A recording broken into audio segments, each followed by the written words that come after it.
Hello everyone, स्वागत है आप सभी का मेरे चैनल डिवाइन टैरो में। कैसे हैं आप सब? उम्मीद करती हूँ सब हैप्पी होंगे, पॉजिटिव फील कर रहे होंगे, पॉजिटिव सोच रहे होंगे।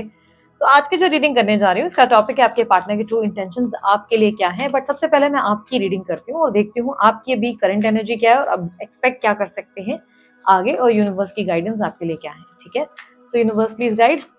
आप चाहें तो इस पार्ट को स्किप कर सकते हैं। बहुत से लोग अपने बारे में जानने में इंटरेस्टेड नहीं होते, उन्हें चाहिए होता है कि वो अपने पार्टनर के बारे में जाने।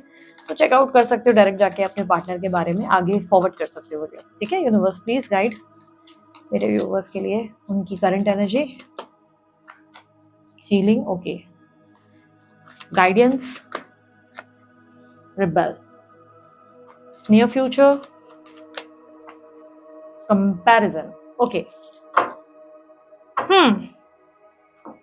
आपकी अभी करंट एनर्जी जो है हीलिंग एनर्जी में आ रही है, यानी कि कहीं ना कहीं मेडिटेशन या कोई स्पिरिचुअल प्रैक्टिसेस आपने शुरू किए हैं, या आप अपने इमोशंस को समझने के लिए टाइम ले रहे हो। कहीं ना कहीं आप अपने इमोशंस को फोकस करने लगे हो, सॉलिट्यूड की एनर्जी एंजॉय कर रहे हो, या अकेले बैठे रहते हो तो खुद से बहुत सारे सवाल जवाब कर रहे हो। जर्नलिंग, अफर्मेशन या किसी तरीके की स्पिरिचुअल प्रैक्टिसेस में आपने इन्वॉल्वमेंट ले ली है। यहाँ पर माइंड में थोड़ी सी पॉजिटिविटी या पॉजिटिव विचार लाने की कोशिश करते हुए आप नजर आ रहे हो। यहाँ पर कहीं ना कहीं दिखाई दे रहा है कि आप अपने मन को जैसे समझा रहे हो कि जो होता है अच्छे के लिए होता है, जो है ईश्वर की मर्जी से है, और आपको उसे स्वीकार करना चाहिए। मन की शांति और माइंड का बैलेंस लाते हुए नजर आ रहे हो। ठीक है, आपके लिए एडवाइस है, यूनिवर्स आपको कह रहा है इमोशन से नहीं, अपने दिमाग से काम लेना है। रिबेल की एनर्जी आपको प्रैक्टिकल होने के लिए कहती है। वो कहती है सब चीजें मैनेज करने की आदत डालो, हर चीज को, हर टाइम को, रूटीन को बैलेंस करने की कोशिश करो। यानी कि एक रूटीन सेट करो, डिसिप्लिन रहो, अपना हर काम जो है टाइम पर कंप्लीट करने की कोशिश करो, हर इंसान से मिलने की कोशिश करो, सबसे जो है इंटरेक्शन बनाए रखो, दोस्तों से निभाना शुरू करो, फैमिली वालों से निभाना शुरू करो, सबके बीच जो बैलेंस है उसे समझने की कोशिश करो। यूनिवर्स आपको कह रही है कि एक राजगद्दी पर बैठकर आपको जो है अपनी पूरी प्रजा को संभालने का एक हुनर सीखना होगा और अपने आप को भी डिसिप्लिन बनाना होगा, क्योंकि राजा को देखकर ही प्रजा सीखती है। तो ये बात का ध्यान रखें। आप जो बनेंगे, जो थॉट्स में आएंगे, जो प्रोसेस करेंगे, जो बिहेवियर दिखाएंगे, वही आप जो है एक तरीके की लर्निंग दे रहे हैं दूसरों को। आपसे ही बहुत से लोग इंस्पायर होंगे, इसलिए अपने आप को वैसा बनाएं जैसा आप दुनिया को देखना चाहते हैं। ठीक है, यहाँ पर आपकी थर्ड एनर्जी में कंपैरिजन की एनर्जी आ रही है। ये रिप्रेजेंट कर रहा है कि अपकमिंग इवेंट में आपकी लाइफ में कुछ ऐसा घटित होगा या कोई ऐसी एक्सपेक्टेशन या एनर्जी आपको आएगी जिसमें आपको कंपेयर करने का मौका मिलेगा। आप खुद सोचना शुरू कर देंगे। समझो फॉर एन एग्जांपल किसी रिलेशनशिप में है तो सोचना शुरू करेंगे कि क्या इस रिलेशनशिप में जाना मेरा सही है, क्योंकि पास में तो बहुत सारे कंफ्यूजन्स हुए हैं, प्रॉब्लम्स हुई हैं। या आपके पास एक बेटर अपॉर्चुनिटी आ जाएगी किसी और नए पर्सन की, और आप कंफ्यूज हो जाएंगे कि मुझे इस इंसान के साथ आगे जाना चाहिए या पास्ट पर्सन के साथ कंटिन्यू करना चाहिए। कंपैरिजन की एनर्जी बेसिकली एक तरीके की वो एनर्जी है जहां पर यूनिवर्स आपको एक और ऑफर और अपॉर्चुनिटी दे रहा है जिसमें आप कंपेयर कर सके कि ये ज्यादा बेटर या ये ज्यादा बेटर, मुझे ये सही लग रहा है कि ये सही लग रहा है। आप कंपेयर कर पाएंगे। तो यहाँ पर ये अपॉर्चुनिटी आपके करियर में आ सकती है, ये अपॉर्चुनिटी आपकी लव लाइफ, आपकी पर्सनल लाइफ में भी आपको मिल सकती है। बेसिकली यूनिवर्स आपको एक मौका देगी, एक अच्छा ऑफर, एक अच्छी अपॉर्चुनिटी जिसमें आपको कंपेयर करने का मौका मिलेगा, ऑप्शन दिया जाएगा। ये आपको पर्सनल लाइफ में भी मिल सकती है या आपके करियर में भी आपको मिल सकती है। ठीक है, अब देख लेते हैं आपके पार्टनर के ट्रू इंटेंशंस आपके लिए क्या है। ये आप लोगों के लिए, जो भी पर्सन आपके दिमाग में चल रहे हैं उनके बारे में है। Basically no contact, on and off contact वाले भी इसे देख सकते हैं। Universe please guide.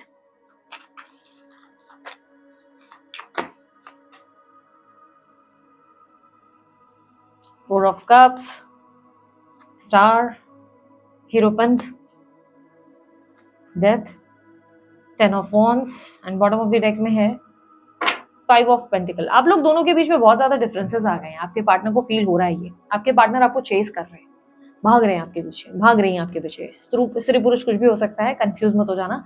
वो आपको चेस कर रहे हैं, भाग रहे हैं, जैसे कि दौड़ रहे हैं कि ये इंसान जाना नहीं चाहिए हाथ से। अभी दौड़ने का मतलब ये नहीं है कि फिजिकली वो आपके सामने जो है भाग रहे हैं, ऐसा नहीं है। ऐसा हो सकता है आपको कहीं से स्टॉप कर रहे हैं, कहीं से चेस कर रहे हैं, कहीं से आपके बारे में पता करने की कोशिश कर रहे हैं, आपके म्यूचुअल फ्रेंड्स के जरिए या फैमिली के किसी पर्सन के जरिए या किसी का अकाउंट वाया वाया चेक करके, कोई फेक आइडेंटिटी के साथ, फेक आईडी, फेक नंबर के साथ आपको अप्रोच किया जा रहा है। किसी तरीके का इनडायरेक्ट अप्रोच देखने को मिल रहा है। बट आप लोग दोनों में डिफरेंसेस बहुत आ चुके हैं। आपके पार्टनर आपको चेस जरूर कर रहे हैं, लेकिन एक कम्युनिकेशन गैप, एक बड़ा लेवल का, बेसिकली ग्राउंडिंग एनर्जी नहीं है आप दोनों के बीच में। ठीक है, यहाँ पर 5 ऑफ पेंटिकल की एनर्जी आई जो बता रहा है ग्राउंडिंग एनर्जी नहीं है। एक्सेप्टेंस होती है ना कि जो मिला भगवान की कृपा से अच्छा ही मिला है, ये मेरा रिश्ता कितना प्यारा है, कितना अच्छा है, इस रिश्ते में मेरे को कितना सही इंसान मिल गया है। आप भी ये सोचो कि हाँ यार, मेरा सही इंसान मेरे को मिला है। वो अब अंडरस्टैंडिंग, वो प्योरिटी अब इस कनेक्शन में नहीं रही। अब इस कनेक्शन में कैसा रहा है ना, जहाँ पर आप लोग कुछ अच्छा देख ही नहीं पा रहे हो, उस कनेक्शन में कुछ भी अच्छा महसूस नहीं हो पा रहा है। अगर इस कनेक्शन में देखा जाए तो बहुत सारे डिफरेंसेस आ चुके हैं, बहुत नेगेटिविटी आ चुकी है, बहुत ज़्यादा लोगों का इन्वॉल्वमेंट या लोगों के पॉइंट ऑफ व्यू का इन्वॉल्वमेंट आने लगा है। पॉइंट ऑफ व्यू का इन्वॉल्वमेंट यानी कि दूसरा क्या कहता है वो आप लोगों को इफेक्ट कर रहा है आपके रिश्ते में। दूसरा फलाना कोई दोस्त आपको कह रहा है कि ये पर्सन सही नहीं है, तो आप भी मान लेते हैं वो सही नहीं है। आपको ही नहीं, कहीं ना कहीं आपके पार्टनर को भी बहुत से लोग गाइड कर रहे हैं कि ये इंसान सही नहीं है, तो वो भी उससे इन्फ्लुएंस हो जा रहे हैं। तो बेसिकली दूसरों के पॉइंट ऑफ व्यू, दूसरों का नजरिया अब आप लोगों के रिश्ते को खराब कर चुका है। और ये इतना ज्यादा अब आप लोगों के बीच में एक डिफरेंस और एक गैप आ चुका है ना, जिसकी वजह से चाहकर भी इस रिलेशनशिप में दोनों के पास एक दूसरे के लिए कोई ग्रैटिट्यूड, एक दूसरे को अच्छा समझने या अच्छा मानने की एनर्जी नहीं रही। ना आप उनमें कुछ ज्यादा अच्छा देख पाते होंगे, ना ये आप में कुछ ज्यादा अच्छा देख पाते होंगे। इन्हें भी आपकी 10 गलतियां याद रह गई और आपको भी इनकी 10 गलतियां याद रह गई। अब इस रिश्ते में वो अपनापन, वो प्यार नहीं है, अब वो डिस्ट्रैक्शन है। अब कुछ एक होता है ना, कुछ ना महसूस होने की इच्छा, कि मतलब एक ऐसे महसूस होने की एनर्जी, इच्छा नहीं एनर्जी। बेसिकली आप दोनों साथ में होकर भी एक दूसरे के साथ नहीं, एक रिश्ते में होकर भी एक दूसरे के पास नहीं, चाहे एक स्पिरिचुअल कनेक्शन हो, लेकिन एक अजीब सी दूरी है इस कनेक्शन में, एक बहुत बड़ा डिस्टेंस। अब इस डिस्टेंस को कैसे कवर किया जाए वो बहुत बड़ी मुश्किल है। ठीक है, यहाँ पर जिस इंसान से आप डील कर रहे हो, cancer, Scorpio, spices, I don't know, मैं फंबल कर रही हूँ, maybe I am very tired, मुझे थोड़ी सी नींद सी भी आ रही है, तो हो सकता है उसके वजह से होगा। तो यहाँ पर जिस इंसान से आप डील कर रहे हो, कैंसर, स्कॉर्पियो, पाइसेस है, टॉरस, वर्गो, कैप्रिकॉर्न और एक्वेरियस की एनर्जी यानी कि कुंभ राशि की एनर्जी बहुत स्ट्रांग है। ठीक है, नंबर 5, नंबर 8, नंबर 17, नंबर 4 बहुत स्ट्रांगली मिले हैं। ये नंबर्स आप लोगों के पार्टनर के बर्थ नंबर्स में हो सकते हैं। और यहाँ पर आपके लिए कहीं ना कहीं मंथ जो स्ट्रांगली मुझे मिला है, वो मुझे जून का महीना बहुत स्ट्रांगली मिला है, अक्टूबर और फरवरी का महीना और सितंबर का महीना बहुत स्ट्रांगली मिला है। यहाँ पर मुझे एक ईयर भी मिला है, ये ईयर आप लोगों के लिए 2024 और 2025 का मिला है। ठीक है, ये 2 साल मिल रहे हैं। शायद 2 साल आप लोगों के लिए थोड़े हैवी रहे होंगे, इसलिए हो सकता है ये 2 साल मुझे सामने से रिफ्लेक्ट कर रहे हैं। तो ये 2 साल आप लोगों के लिए बहुत मिले हैं। साथ ही साथ जब मैं रीडिंग कर रही थी तो मुझे बार बार रीडिंग के दौरान ऐसा लग रहा है कोई सैंडल पहन रहा है, कोई सैंडल या चप्पल जैसे होता है ना, पैर डाल रहा है, ऐसी एनर्जी मुझे बार बार रिफ्लेक्ट हो रही है। तो शायद वो आप कर रहे होंगे, तो थोड़ा ज्यादा ध्यान दीजिएगा अगर आपकी एनर्जी है जो मैंने पिक कर ली तो। ठीक है, यहाँ पर आपकी मेडिटेशन एनर्जीज अगर आपने शुरू की है, हीलिंग एनर्जी शुरू की है, तो बहुत अच्छा किया है, आप बहुत पॉजिटिव ऊर्जा की तरफ जाएंगे अब। ठीक है, अब आपकी एनर्जी में आपके पार्टनर को वापस हम कंटिन्यू करते हैं। आपके पार्टनर का बेसिकली इरादा क्या है, वो आपको क्यों स्टॉक और चेस करने लगे? जब इतने डिफरेंसेस आ गए, इतनी दूरियां आ गई हैं, तो आखिर वो आपसे क्या चाहते हैं? यहाँ पर क्लियरली दिखाई दे रहा है, जब आप उन्हें अप्रोच करते हैं वो आपको रिफ्यूज कर लेते हैं, आपका अप्रोच जो है लेते नहीं, बार बार रिजेक्ट कर देते हैं या कर देती हैं, मानो प्यार से दूरी बना रहे हैं, प्यार से एक डिस्टेंस ले रखा है। जब भी आप लव ऑफर करते हैं तो लव रिजेक्ट किया जाता है, क्योंकि 4 ऑफ कप्स की एनर्जी रिजेक्शन को रिप्रेजेंट कर रही है। आप जब भी इन्हें इमोशनल ऑफर देते हैं, लव देते हैं, आप बोलते हैं कि ठीक है, लेट मी डू इट, के कोई बात नहीं, मैं कोई बड़ा या झुक नहीं जाऊंगा, कोई बड़ी बात नहीं हो जाएगी अगर मैंने इसे ऑफर कर दिया लव। आप अपनी तरफ से प्रयास करते हैं तो ये इंसान रिजेक्ट कर देता है, ये इंसान आपको डिनायल दे देता है, या बहुत ही स्टबन एटीट्यूड, रूड एटीट्यूड आपको दे देते हैं। तो ये कहीं ना कहीं आपको अपसेट कर देता है, अंदर से आप बहुत इस चीज से हर्ट हो जाते हैं, डिस्टर्ब हो जाते हैं। तो इसलिए अब आपने ज्यादा ट्राई करना बंद कर दिया, आप ट्राई भी नहीं करना चाहते, बिकॉज अब आपको लग रहा है कि यार कितनी बार कोई इंसान ट्राई करे, राइट? तो आपकी तरफ से ये लव अप्रोच एक्सेप्ट भी नहीं करते। ऑन दी अदर साइड ये आपके साथ रहना भी चाहते हैं। डेफिनेटली एक कॉम्प्लिकेटेड रिलेशनशिप है आपके पार्टनर का, बहुत ज्यादा कॉम्प्लिकेटेड रिलेशनशिप। आपके पार्टनर को कहीं ना कहीं ऐसा लगता है कि सब कुछ, एक होता है ना कि एक स्ट्रॉन्ग एनर्जी जहाँ पे सब कुछ खत्म हो चुका है, उन्हें कहीं ना कहीं लग रहा है इस रिलेशनशिप में बहुत ज़्यादा स्ट्रेस और एंजाइटी रही है, बहुत ज़्यादा स्ट्रगल रहा है इस रिलेशनशिप में, जैसे बहुत ज़्यादा कुछ ना कुछ ऐसे ड्रामे रहे हैं, प्रॉब्लम्स रही हैं, कोई ना कोई इशू रहा ही। जब भी जितना प्यार दिखाया तब भी कोई ना कोई मुसीबत और प्रॉब्लम आई। कहीं ना कहीं इनको ऐसा लगता है इस कनेक्शन में रहना बहुत डिफिकल्ट हो गया था और अभी भी बहुत डिफिकल्ट लगता है। इन्हें नहीं लगता है कि इस कनेक्शन में अभी भी रहा जा सकता है, अभी भी इस रिश्ते में उन्हें बहुत डिफिकल्टी महसूस होती है, उन्हें लगता है कि बहुत डिफिकल्ट सिचुएशन है, इसलिए आपके पार्टनर आपको अप्रोच ही नहीं करते। प्लस आपके पार्टनर को ऐसा लगता है कि आप बहुत बदल गए, बहुत ज्यादा बदल गए, बट एक्चुअली में मुझे क्लियरली दिख रहा है कि आपके पार्टनर खुद बदल गए, आप नहीं बदले। आपके पार्टनर खुद चेंज हो गए, सडनली उन्होंने अपना बिहेवियर पैटर्न, प्रायोरिटीज, और सडनली उनके अंदर बहुत सारे चेंजेस आ गए जो आप देख पा रहे हैं। पर उनकी तरफ से ब्लेम गेम ये है कि आप चेंज हो गए, आपने गलत किया, आपका बिहेवियर और पैटर्न बदल गया। आप पहले तो कुछ नहीं बोलते थे, अब अचानक से आपने बहुत ज्यादा बोलना शुरू कर दिया। आपके पार्टनर की एनर्जी में अगर वो देखे तो वो आपको एक स्टार के रूप में देखते हैं, वो आपको एक डिजायर्ड एनर्जी के साथ देखते हैं। जब वो देखते हैं तो उन्हें लगता है कि वाओ यार, ये इंसान मेरी लाइफ में होना चाहिए। काइंड ऑफ सेलिब्रिटी या सितारे जैसे हो आप उनके लिए, ठीक है। जैसे एक इंसान होता है ना जिसको पाना चाहता है, जिसके साथ वो रहना चाहता है, जिसके साथ वो खुशी महसूस करता है कि हाँ यार, इसके साथ बहुत ब्यूटीफुल वाइब आती है, इसके साथ बहुत मजा आता है, ये मेरे को लाइक चाहिए। कि उनको ये भी लगता है कि आपको पाने के लिए तो कोई भी बोलते हैं ना कि कोई भी रेडी हो जाएगा, कोई भी इंटरेस्ट लेगा। लेकिन इतना फीलिंग स्ट्रांग होने के बावजूद आपके पार्टनर आपको अप्रोच नहीं करते। कारण है कोई कमिटमेंट, कोई कल्चरल कमिटमेंट भी हो सकता है, सोसाइटी इशू भी हो सकते हैं, जैसे हो सकता है धर्म के चेंजेस हैं आप लोगों के बीच में, धर्म का प्रॉब्लम है, या आप लोगों के बीच में लॉन्ग डिस्टेंस रिलेशनशिप है, या आप लोगों की एज में मेजर डिफरेंस है, या फैमिली में ही आप किसी रिलेशनशिप में ऐसे हो जैसे कोई कजिन हो आप एक दूसरे के, कोई चाची या भांजे वाला भांजी वाला कोई रिश्ता है जो आप लोगों के लिए रॉन्ग है। बिकॉज यहाँ पर ऐसा दिख रहा है कि एक ट्रेडिशन, एक कल्चरल सोसाइटी का इफेक्ट आप लोगों के लिए प्रॉब्लम क्रिएट कर रहा है, जिसके वजह से आपके पार्टनर आपको अप्रोच नहीं करते। वो सब देखते हैं, या मैरिड हो सकते हैं, कहीं ऑलरेडी कुछ कनेक्शंस हो सकते हैं, बेसिकली कहीं और कमिटेड होने के वजह से आपके पार्टनर आपको ठीक से अप्रोच नहीं कर सकते। और उन्हें ऐसा लगता है कि आप बदल गए, ये सिचुएशन में आप चेंज हो गए, बट आप चेंज नहीं हुए। आपकी तरफ से बस आपकी लाइफ में आपने बोलना शुरू कर दिया, आपने अपने लिए फाइट करना शुरू किया, या मे भी आपको लगा कि बहुत ज़्यादा आपके पार्टनर आपको ग्रांटेड ले रहे हैं, तो आपने थोड़ा टाइम अपने लिए ले लिया। ऐसा भी हो सकता है कि आप अपने आप पे फोकस करने लगे, जो इन्हें बुरा लगने लगा। आपके पार्टनर को लगता है कि ये रिलेशनशिप उन्हें दिन ब दिन एग्जॉस्ट कर रहा है, और वो बहुत ज़्यादा ट्राई कर करके थक चुके हैं। इसलिए वो प्रयास नहीं करना चाहते, वो ट्राई नहीं करना चाहते, पर वो चेस कर रहे हैं, वो चेक कर रहे हैं कि आपकी लाइफ में क्या चल रहा है, आप किससे बात कर रहे हो, आप ऑनलाइन कब आए थे, आप कब लाइव, ये लाइव बोल रही हूँ, कब आपने जो है फ़ोन ओपन किया था, कब आपने किधर कॉल किया, आपका कॉल क्यों बिज़ी आ रहा था, ये सब चीज़ों पे उनका ध्यान है। वो इनसिक्योरिटी इनके अंदर ज़रूर है, और एक इमोशनल गैप होने की वजह से, बहुत ज़्यादा स्ट्रगल और स्ट्रेस होने की वजह से, जैसे आपके पार्टनर अब ऐसा बोलते हैं कि सोच रहे हैं कि ठीक है यार, जाने दो, मुझे नहीं लगता ये अप्रोच करना, इससे बात करना एक सही डिसीजन है। यूनिवर्स 10 ऑफ वांड्स को क्लैरिफाई करें प्लीज़। एम्परर। सी बेसिकली क्या है ना, इनकी लाइफ में इस वक्त बहुत ज़्यादा रिस्पॉन्सिबिलिटीज़ का इशू है, ठीक है। बहुत ज़्यादा रिस्पॉन्सिबिलिटीज़ का इशू मतलब क्या है कि इन्हें लगता है कि इनके ऊपर ऑलरेडी बहुत ज़्यादा बर्डन है लोगों का।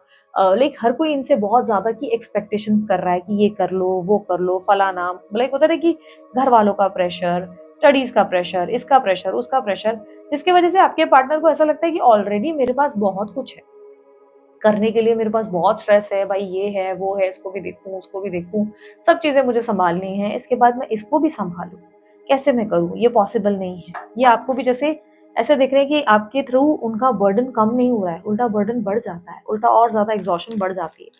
यूनिवर्स मुझे बताएं वो क्या चाहते हैं इनसे, इनके पार्टनर आखिर इनसे क्या चाहते हैं।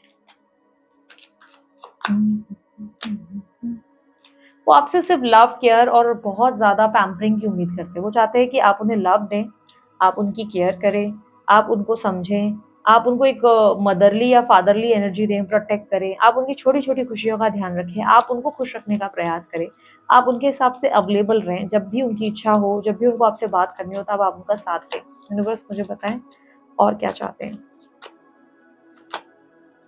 टेम्परेंस। आपके पार्टनर को लगता है इस रिलेशनशिप में वही जो है ज़्यादा इंटरेस्टेड रहे हैं, या उन्होंने ही बहुत ज़्यादा जो है रिलेशनशिप को पॉजिटिवली सोचा है या मैच्योरली हैंडल किया है, बट उन्हें लगता है आप उतने मैच्योर इनफ नहीं हो।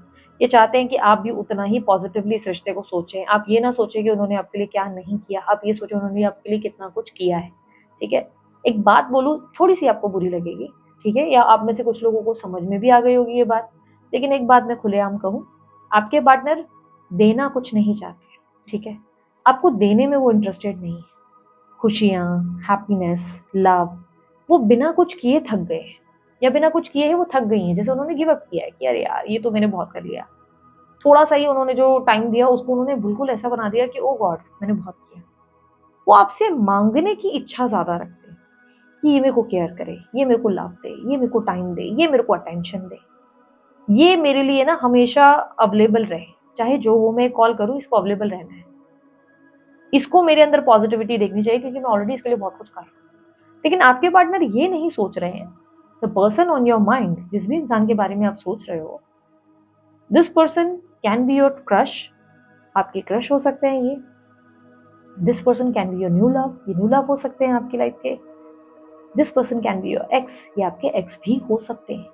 बट मेन इश्यू जो मुझे यहाँ देखने को मिल रहा है, बिकॉज मैं बहुत ज़्यादा एक प्रैक्टिकल पर्सन, स्पिरिचुअल पर्सन, बहुत ज़्यादा मैं बैलेंस को बिलीव करने वाली पर्सनालिटी। सो अगर इस चीज़ को अगर टेक्निकली देखा जाए, सही सेंसिबल तरीके से देखा जाए, अगर आप बहुत ज़्यादा नॉलेजेबल पर्सन होंगे तो आप खुद भी ये नोटिस करें कि आपके पार्टनर आपसे मांग रहे हैं कि मुझे लव दो, मुझे केयर दो, मुझे अफेक्शन दो, मेरे को फलाना अमका ढिकाना सब दो, लेकिन देने की बात कहीं नहीं हो रही है कि मैं भी बदले में ये दूंगा, मैं भी बदले में प्यार दूंगी, मैं भी बदले में केयर करूंगी। नहीं, मैं भी बदले में तुम्हें कमिटमेंट दूंगी, मैं भी तुम्हारा साथ निभाऊंगी। यहाँ वो कोई बात नहीं हो रही है।